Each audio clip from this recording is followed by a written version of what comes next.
ॐ भूर्भुवः स्वः तत्सवितुर्वरेण्यं भर्गो देवस्य धीमहि धियो यो नः प्रचोदयात् ॐ शान्ति शान्ति शान्तिः.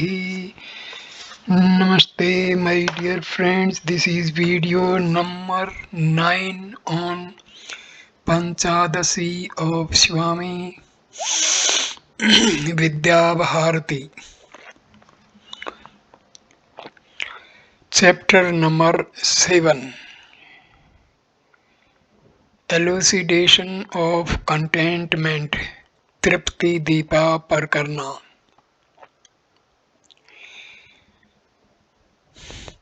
Panchadasi is a most important book on Advaita Vedanta by Swami Vidyarnaya Bharti. The Tripti Deepa is devoted to a description of calm contentment and supreme satisfaction that are consequent upon Brahma knowledge. In its march from ignorance to enlightenment, the self is to pass through 7 stages. The seventh and the final stage is the state of release, where there is the supreme felicity, the peace of eternity. The present chapter gives us a glowing account of the final state of felicity as also of the steps that lead thereto.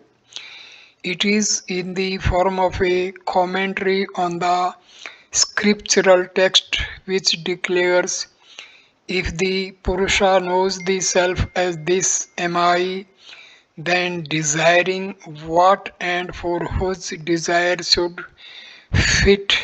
should it suffer along with the body.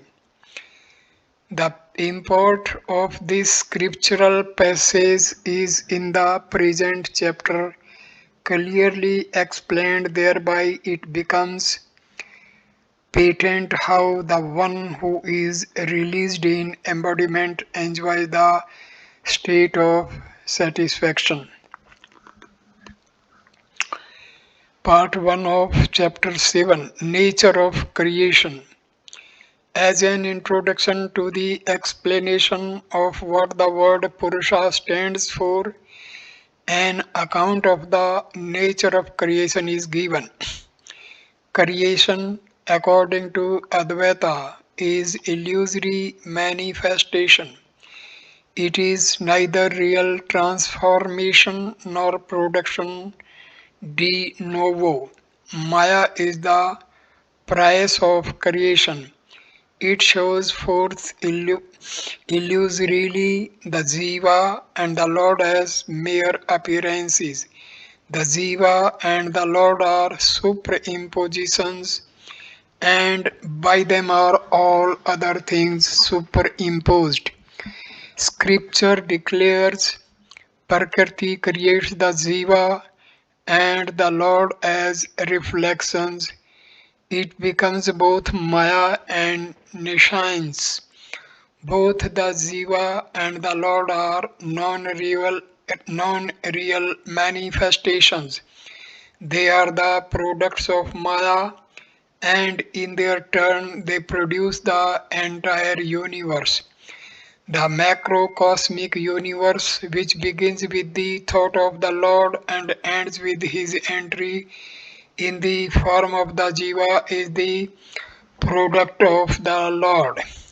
Scripture declares, it thought, let me become many, and then the self having entered in the form of the Jiva, etc. The cosmos has its origination in the Lord's contemplation and finds its completion in the production of Jivahood. Of the entire external world of animate and inanimate objects, the Lord is the artificer. of the internal world of transmigratory existence, which begins in the state of waking and ends in release. The Jiva is the author. The Jiva is the progenitor of its own microcosmic world. That Jiva, being deluded by Maya and depending on the body, creates everything. In waking, it alone finds satisfaction in the manifold objects of enjoyment like woman, food, drink, etc. In the state of waking, the jiva delights itself with external objects. Even in dream, which is the world produced by its own maya, the jiva is the enjoyer of pleasure and pain. If in waking the jiva sports with the external world, in dream the sphere of its ravings is the internal world of fiction and fancy. During the time of sleep, when everything is dissolved, it obtains happiness pressed by tamas. And again, due to conjunction with the deeds of the past birth, the same jiva dreams and wakes. The jiva who sports in these three spheres of it indeed is the entire manifold born. The jiva is tossed from one birth to another, from one state to another, like the weaver's shuttle without cessation. It lives in the cocoon of its own making. From death to death, it travels by the force of its delusion. But when it frees itself from the shackles of ignorance, it is no more taunted by transmigration. There is no longer any misery for it. That which shines in the world of waking, dream, sleep, etc., that Brahma I am, knowing thus he is released from all bondage. Release which is brought about by knowledge is the end of transmigration, of the transmigratory life which begins in waking and comes to a close in release. The jiva is the agent. It forgets its own bonds and finally frees itself from its own fetters. Number two, Purusha. Having described the nature of creation, the meaning of the word Purusha is explained. The self of the nature of immutable, non-attached intelligence is the locus of delusion. The same self as reflected in the intellect owing to reciprocal superimposition is spoken of in the Shruti as the Purusha. The bare jiva is not meant by the word Purusha. The jiva as based on the self alone is eligible for release, etc. In fact, no delusion is experienced without a locus thereof. When the jiva, as conjoined with the locus element, takes hold of the delusion element, it begins to have the conceit I am the subject of transmigration.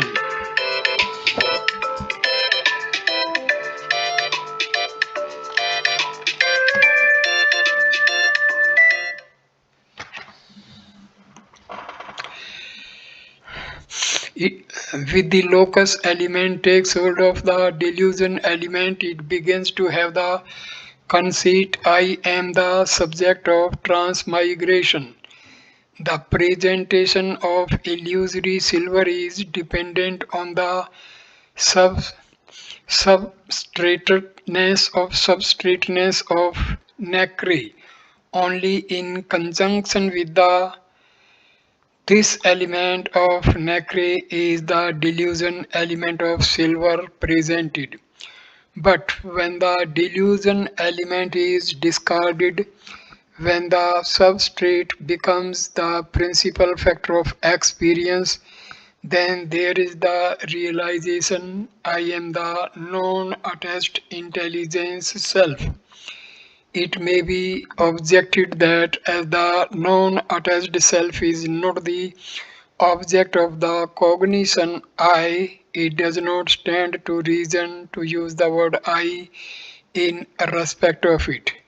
This objection is not sound. The word I has three senses. One of them is the principal and the other two are secondary. The principal usage of the word I is with regard to the combined form of the immutable self and the reflection of intelligence. Due to reciprocal superimposition, the vulgar identity, the immutable with the reflection, and designate this combined form as I.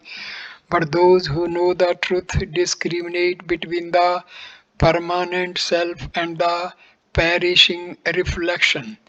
When they talk in terms of scripture, they use the word I in respect of the former, and in empirical usage, they designate the letter as I.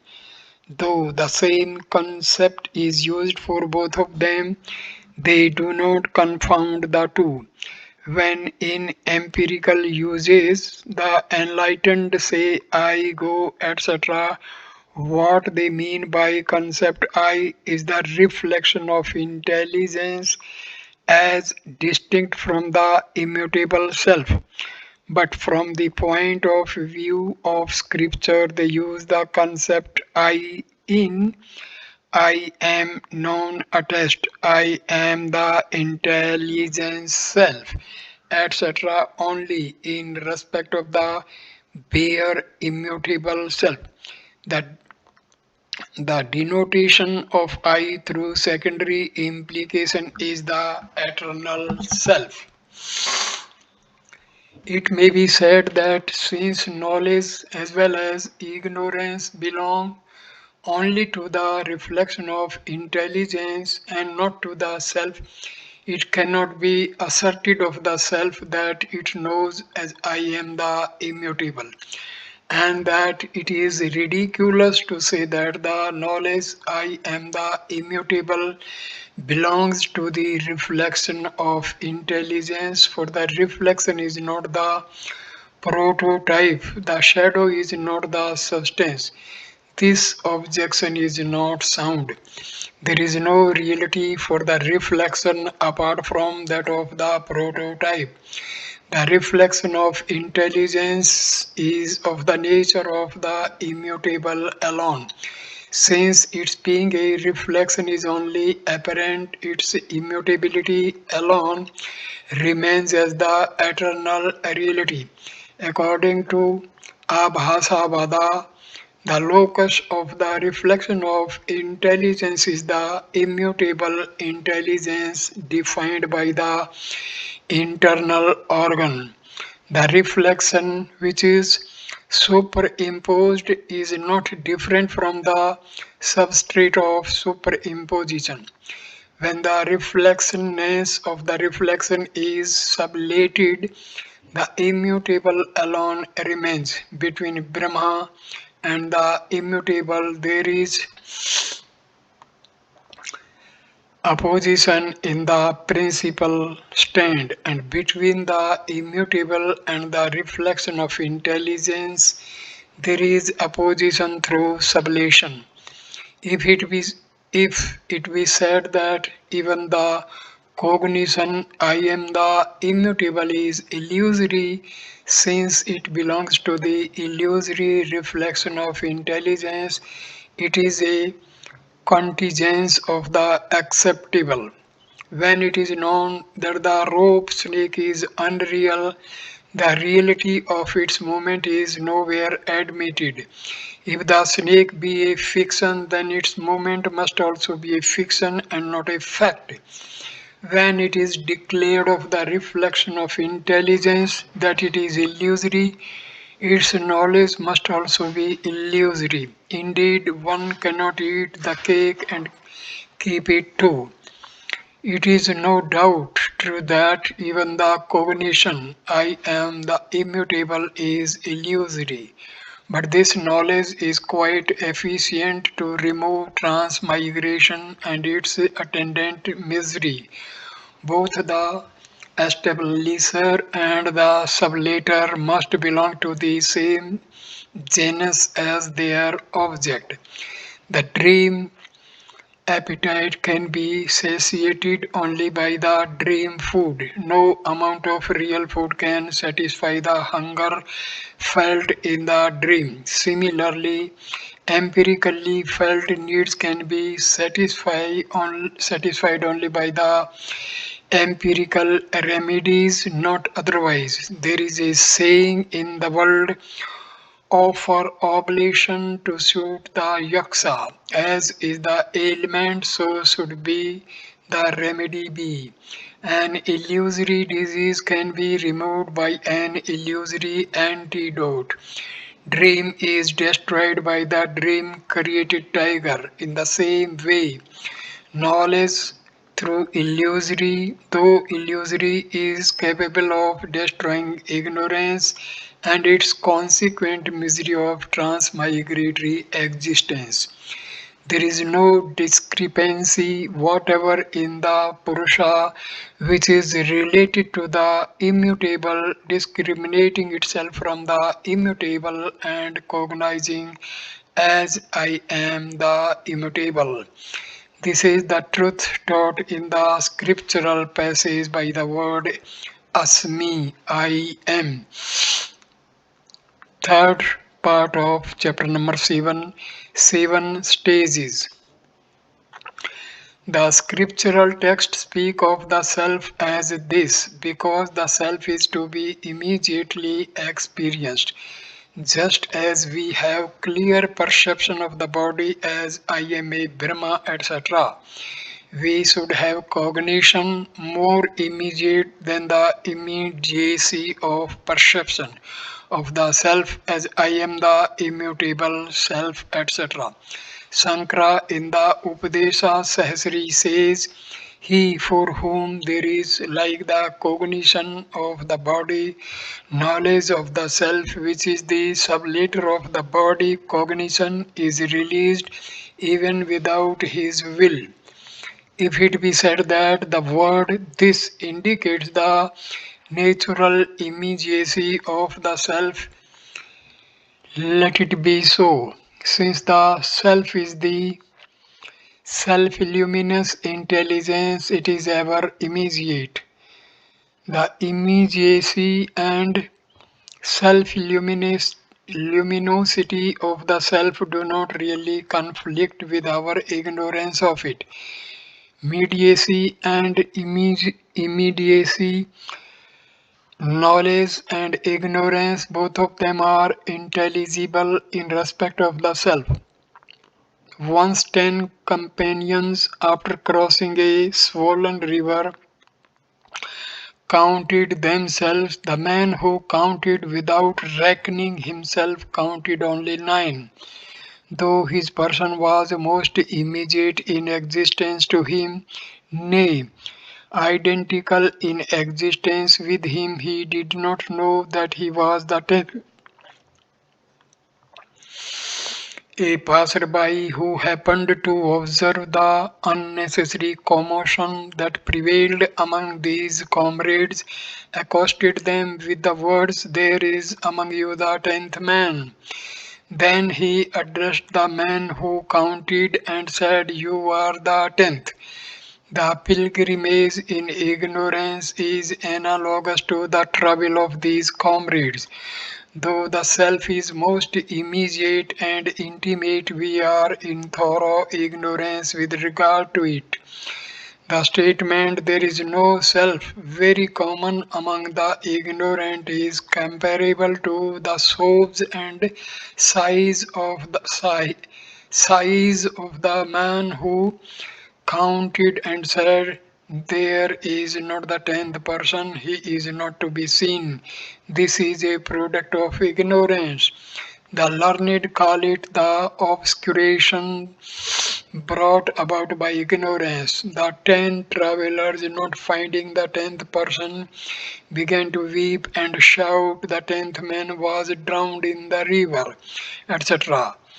Then the crying, etc. of these comrades are referred to by those who know as projection, a product of ignorance. The words of the passerby, "The tenth man is not dead, he is here," gave them immediate knowledge like the knowledge of heaven, etc. When the trustworthy person counted them and said, pointing to the man who had originally counted, "You are the tenth," then there was immediate cognition of himself, which put an end to the state of misery which they were in. There was mirth in the place of gloom, peals of laughter in the place of pain and misery. In the example given above, 7 stages are discernible: ignorance, obscuration, projection, mediate, knowledge, immediate experience, the removal of misery, and contentment. These 7 stages can be observed in the pilgrimage of the self.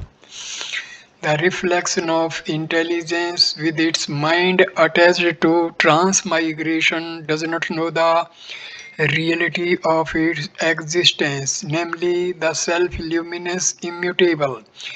This is its ignorance of its own inner nature.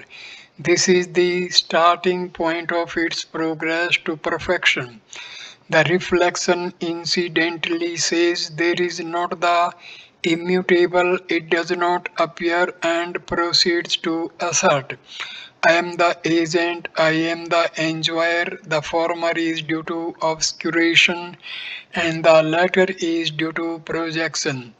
The existence of the self is first obscured, and then qualities like agency and enjoyership, which are not inherent in the self, are superimposed on the self, either due to scriptural testimony or due to the grace of the perceptor. There is at first mediate knowledge in the form the immutable exists, and then through inquiry there results the immediate experience.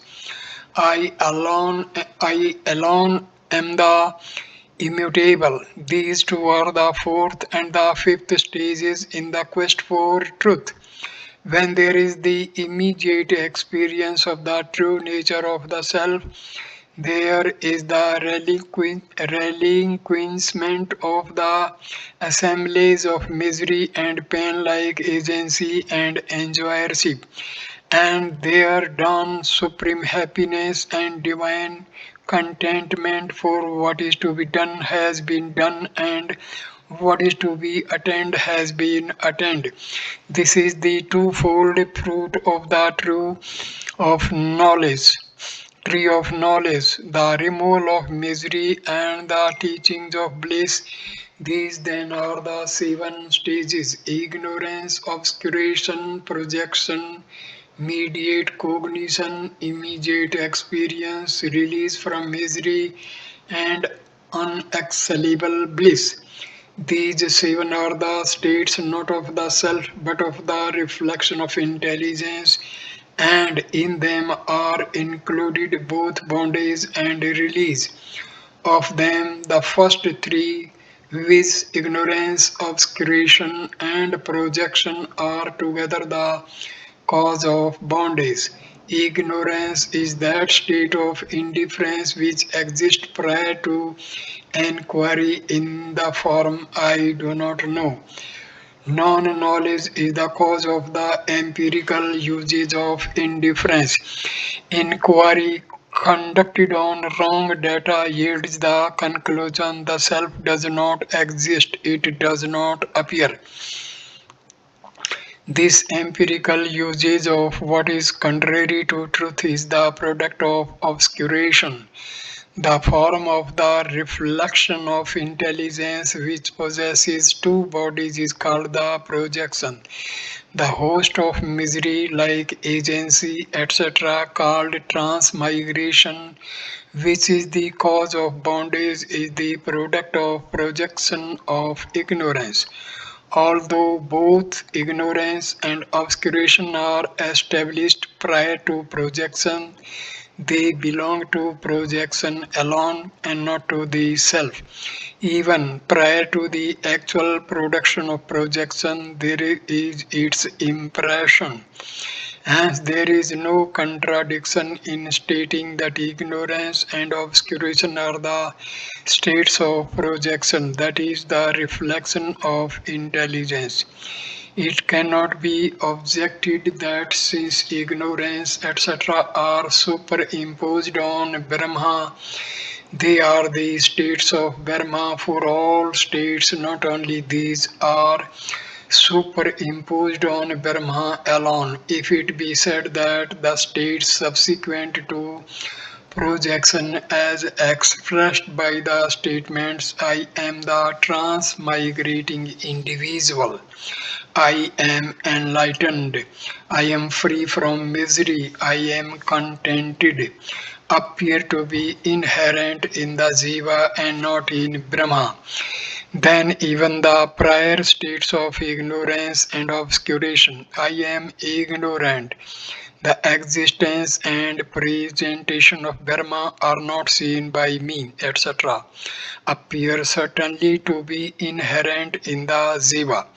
Equally with the other states, even ignorance and obscuration seem to be dependent on the Jiva.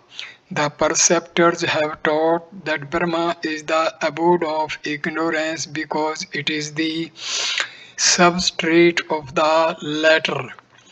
Ignorance is here declared to be the state of the jiva because of the conceit of the jiva in ignorance. The twofold knowledge, mediate and immediate, removes ignorance, and with the destruction of ignorance perish its products, the two kinds of obscuration. It does not appear, it does not exist. By mediate knowledge is destroyed the cause of the obscuration of the existence of the self, and by immediate experience is removed the other obscuration, namely the non-appearance of the self.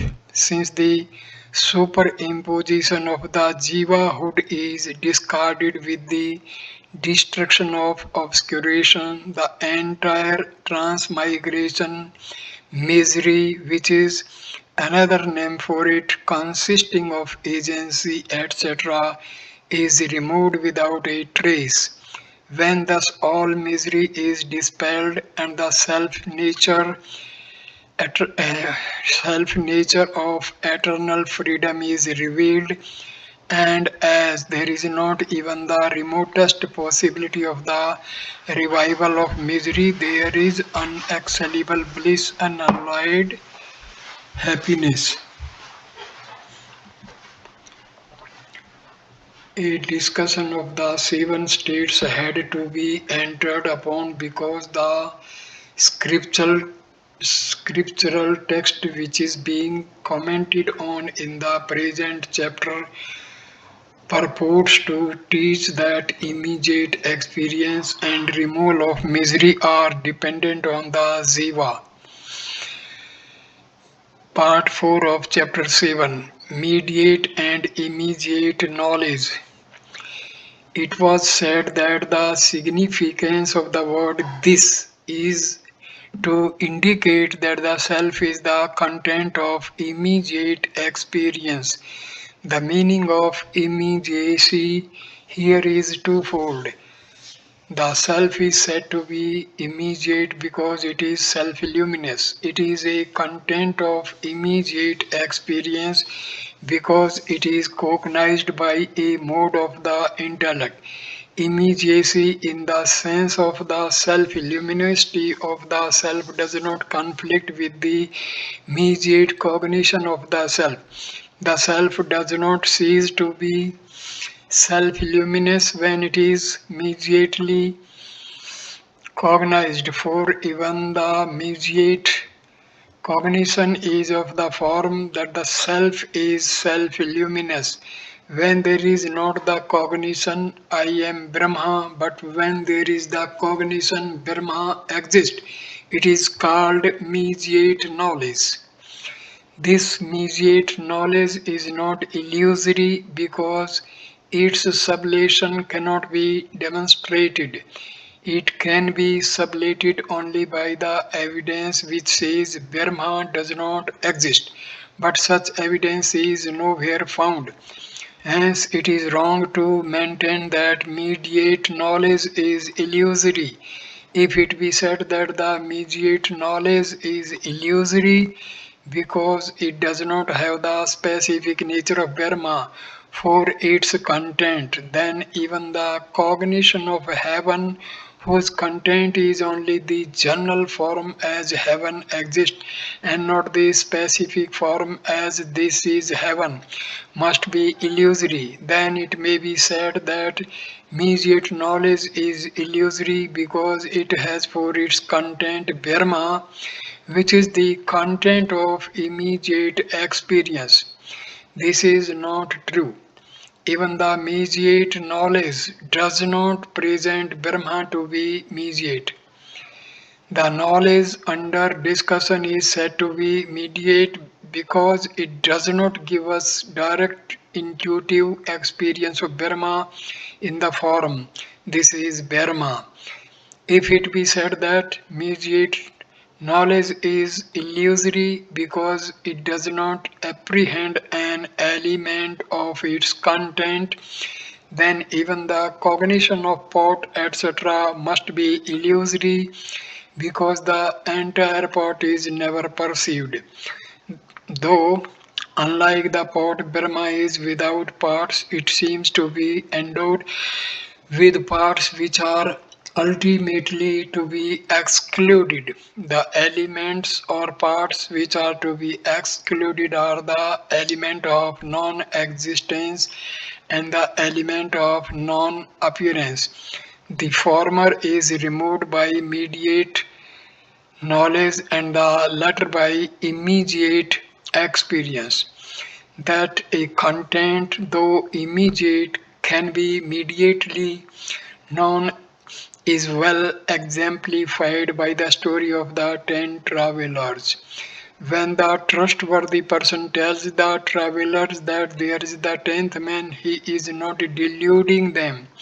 Similarly, the statement Brahma exists is not erroneous. In both the cases, there is the obscuration of ignorance. A bare statement yields only immediate knowledge. But when the meaning of the statement is inquired into, the specific nature of the content becomes explicit with the result that there arises immediate experience. When the full purport of the sentence, the self is Brahma, is cognized after a thorough inquiry, Brahma becomes the content of immediate experience. In the example of the travelers also we find that there is the experience of the immediate presence of the 10th person only after an inquiry. When the trustworthy person is questioned as to who the 10th man is, he counts all the 10 and reveals to them the 10th man who was all the time there alone. The cognition which is thus obtained after inquiry is never destroyed, No longer could the travelers harbor the belief that one of them had perished in the floods. Similarly, in the case of Burma, there is at first the immediate knowledge of its existence from the scriptural statements like, "In the beginning this was Sat alone, one only without a second," etc. Then the major text like "that thou art," when their purport is clearly understood, reveal the immediacy of Brahma. Nevermore does this knowledge that the self is identical with Brahma attain inconstancy. Since the immediate since the immediacy of Brahma is well established, there is no fear of losing the intuitive experience of Brahma. That there is immediate knowledge from mere statement and immediate knowledge from the statement whose meaning has been inquired into is illustrated in the episode of Bhirgu of the Taittiriya Upanishad. Understanding Dharma at first immediately through its characteristics of being the cause of origination, etc. Bhargu came to have immediate experience of Dharma through a searching and prolonged inquiry. Though in this case Bhargu's parent did not instruct his son in the words that thou art, etc. He pointed out to him the field of inquiry, namely the five seats. Through repeated inquiry into the nature of the seeds, Bhargu came to realize that bliss is Brahma and that the self is identical with Brahma. After declaring reality, knowledge, and infinity to be the essential characteristics of Brahma, Scripture shows that the same infinite Brahma is to be known as lying in the cave of the sheets. The episode of Indra in the Chandogya Upanishad is a similar instance in point.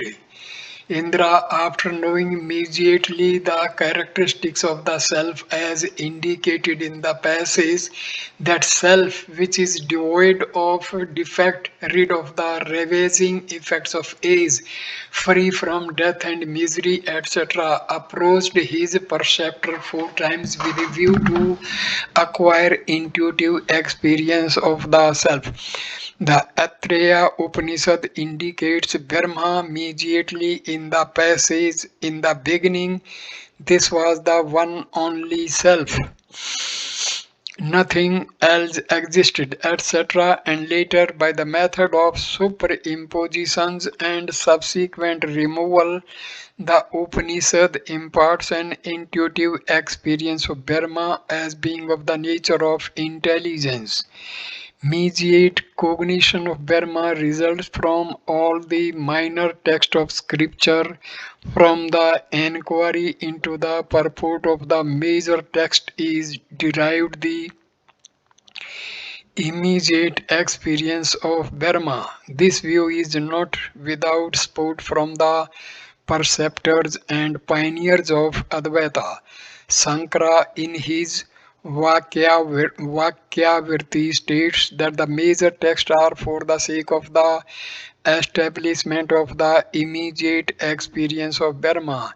Hence, it is wrong to contend that the major texts do not yield immediate insight into the truth. Through inquiry into the purport of the major text, one realizes the identity between the self and Brahma. The intelligence defined by the internal organ which is the abode of the word and concept of I is indicated by the word thou in the major text. Isvara, who is defined by Maya, who is the source of the world, whose characteristics are omniscience, etc., who is conditioned by the quality of mediacy, and who is of the nature of a reality, etc., is indicated by the word that when we consider merely the expressed senses of the two words, we find that they contradict each other. To one and the same object, we would then have to attribute both immediacy and mediacy, finitude and infinitude. Hence, discarding the first meaning of the words, we must probe into their secondary implications. The kind of secondary implication which is applicable to major text like that thou art is that which is obtained by relinquishing a part of their prime primacy meaning. As in the case of the judgment, this is that person. In respect of the major text also, the inclusive non-inclusive implication is to be resorted to. In such cases as these, the express sense either of the related or of the qualified is not intelligible. The sense of the major text is declared by the learned to be the impartite reality, which is of the one consistency of intelligence. The inner intelligence, which shines as the witness of all intellects, is the self, which is inexcellable bliss. There is no other entity besides it. It is all that which is. When in this manner there is the cognition of the identity between the self and Brahma, then alone is removed the non-Brahmahood of the sense of thou, and as a consequence the mediacy of the sense of that ceases. When the non-Brahmahood of thou and mediacy or remoteness of that are removed, there is gained the intuitive insight into the nature of the self, which is the fullness of the bliss, the sole reality which is without a second. Those who assert that there is only immediate knowledge from the major text do not really know the purport of scripture. They are quack doctors of philosophy, not real knowers of the truth. Setting aside the final doctrine of scripture, it may be argued that logic tells us that from a sentence only mediate cognition results. That, for example, from a statement about heaven, we get only an inferential knowledge about heaven. The argument takes the following syllogistic form. The major text gives only immediate knowledge because it is a sentence, like the sentence about heaven. This syllogism is not valid, for the Provence is inconstant in the case of the tenth man in the episode of the travelers. From the statement you are the tenth man, there certainly results immediate knowledge. Hence, it is not established that because the major text is a sentence, it yields only immediate knowledge. It may be said that if the jiva, which is itself immediate, desires the immediacy of the Brahma, the established immediacy which is inherent in it may perish, but this fear is without any ground, because what the opponent regards as a defect is really a contingence of the acceptable. The individuality of Jiva is not desired to be maintained. On the contrary, it is the destruction of its individuality that is sought after. It may be said that the immediacy of the jiva is intelligible because the jiva is defined by an adjunct, but not that of Brahma because Brahma is devoid of adjuncts. This objection is not valid. That Brahma is devoid of adjunct is not established. The cognition of Brahma has for its content only that which is defined by adjunct. adjunct. Until there is final freedom from the shackles of the body, the adjuncts are not removed. The difference between the adjuncts, respectively, of the Jiva and of Brahma is this, that while the Jiva is conjoined with the intellect, Brahma is free from such conjunction. Conjunction with the intellect is the adjunct of the jiva, while non-conjunction with the intellect is the adjunct of Brahma. Now it may be asked, a positive fact like the conjunction with the intellect is certainly an adjunct, but how is a negation such as the non-conjunction with the intellect an adjunct? To this objection, the reply is, the definition of adjunct is this, that which is the cause of difference which exists so long as the product lasts is an adjunct. This definition applies equally to affirmation and the negation of the conjunction with intellect. As is affirmation, so is negation and adjunct. Gold is not doubt different from iron, but there is little difference between them when they become the fetters of a man. Conjunction as well as non-conjunction with the intellect are adjuncts in so far as both of them serve to differentiate the jiva from Brahma. That negation is not bare negation, that equally with positive assertion it is instrumental to Brahma knowledge is declared by all the perceptors of Advaita. The function of the Vedanta is twofold, that is, through the exclusion of not that, and through direct affirmation. The exclusion of the not-self is as essential as the positive assertion about the self.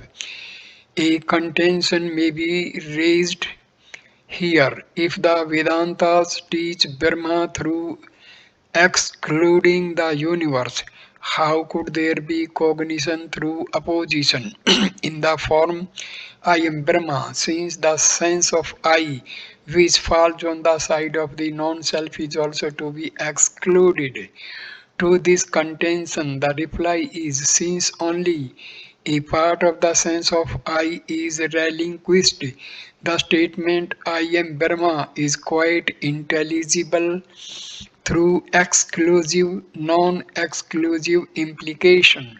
By renouncing the internal organ, the intelligence witness self which remains is seen to be of the nature of Brahma. In the statement I am Brahma, by the word I is meant the self which is free from conjunction with the internal organ. So this video is completed. Please like, comment and share the video and subscribe the channel. Next video number 10 will start with part 5 of chapter 7 of Panchadasi, that is Brahma knowledge, pervasion by intellect. So thank you for watching this video.